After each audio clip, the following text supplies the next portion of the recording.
دا یو ورور سوال کړی دی چې زه مالي حالاتو نه ډېر غریب انسان یم او کور کې مشر زوی زه یم او پلار زما پخوا وفات شوی دی او هېڅ د مال د راتلو څه لار نشتي کور ته او ما په دې لږو ورځو کې کار وموندو ځان له د نږدې ورځو کې د یو قصابي سره په دوکان کې کار کوم خو هغه سړی دروغجن دی هغه غوښه لږی ډېرې تلي او غوښه د یو شي هغه وایي دا د پلاني شي ده او کله یو څه او زما کار وي هلته د دوکان صفایي ده او غوښه وړه کول دي او راغستل دي او دا نو شک کې یم چې دا کار به زما دپاره حلال وي او که حرام او زما بله څه لار د پیسو د ګټلو نشته. الجواب دې کې شک نیسي چې دا رور اوس په لوی امتحان کې چې پلار د سړي نه یو ځوان هلک یو کار ورته نه میلاویږي او ټول کور او کورنۍ د الله نه بعد دته ناسي نو دا امتحانونه په دنیا کې راځي. ولنبلونكم بشيء من الخوف والجوع ونقص من الأموال والأنفس والثمرات لازم به امتحانونه راشي. نو د امتحان یو شکل نه دی. بعضو خلکو ماته وایي چې امتحان دې ته وایي چې یعنې خپل به دې مري. الله وایي چې امتحان به زه راولم د یېرې په شکل کې، د لوږې په شکل کې، د غریبۍ په شکل کې، د مال د کمیدو په شکل کې، د نفسونو د کمیدو په شکل کې، یعنې خپلو خپلوانو کې به دنه څوک کلم د میوې د کمیدو په شکل کې. وبشر الصابرین، الله وایي زیری ورکړه صابره خلکو ته. نو دې ورور ته موږ دا وایو چې ته په یو لوی امتحان کې امتحانونه به لازم راشي، خو دا خبره یاده ساتل پکار دي دې ورور له موږ ټولو له که د صبر هغه اوچتې مرتبې ته رسېدو غواړي که نه نو په خپل رب باندې به ښه ګمان ساتي، په خپل رب باندې به ښه ګمان ساتي. او ښه ګمان دا دی، یاده که دا خبره، ښه ګمان دا دی چې ستا رب چې تا د یو حرام کار نه منع کي نو د هغې په ځای بدله د حلالو بې شماره دروازې کولاو کي. دا ګوره په خپل رب باندې ښه ګمان دی. کم خلک چې په خپل رب ښه ګمان نه ساتي هغوی سره دا نظریه د عقیده نشته. ته ولې دلته کار کې دا خو حرام دی نو خورم به څه،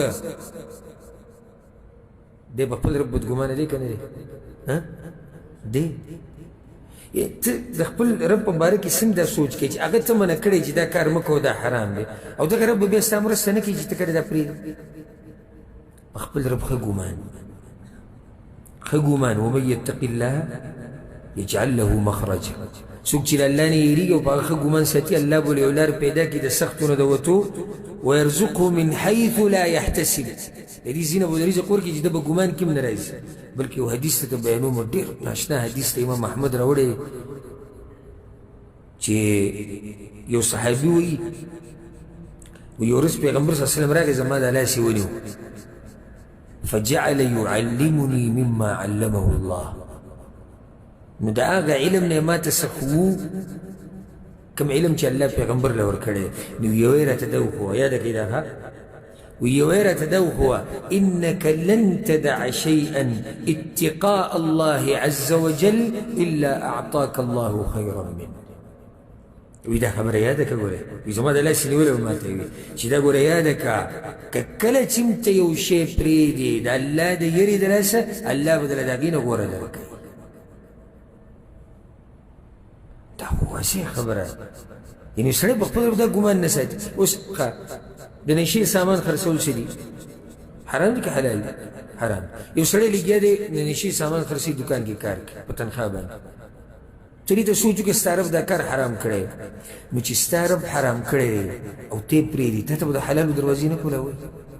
چې ته دومره غیرت په هغه رب وکړې هغه به ستا دپاره لارې نه کولاوی. خو چې ما ورته غیرت وکړو که نه موږ ته چې معمولي پته ولګي چې تنخواه پکې کمیږي یا د کمپنۍ نه وځم یا د دوکان نه وځم بس بیا خبره تاوی راته وایي نو بس څه وکړو نو څنګه. دې ځوان دې سوال ته دې جذبې ته دې دیندارۍ ته سلام چې دی دا سوال کې په دومره غربت کې څوک دا سوالونه کوي نه. خلاصه څه ده نصیحت دې ورور ته دا دی چې د دې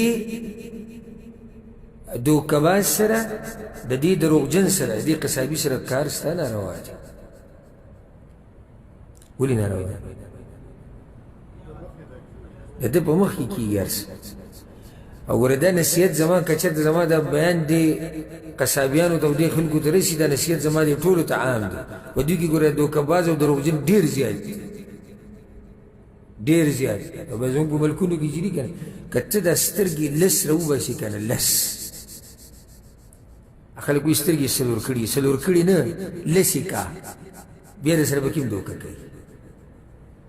داسې به د سر به د باندې وچورلی ته پوه هم نه شي کور ته چې راشي تیلې کولاو کې ټول چربیانې به پرتې حالانکې تا کتو ستا په مخ کې ورچولي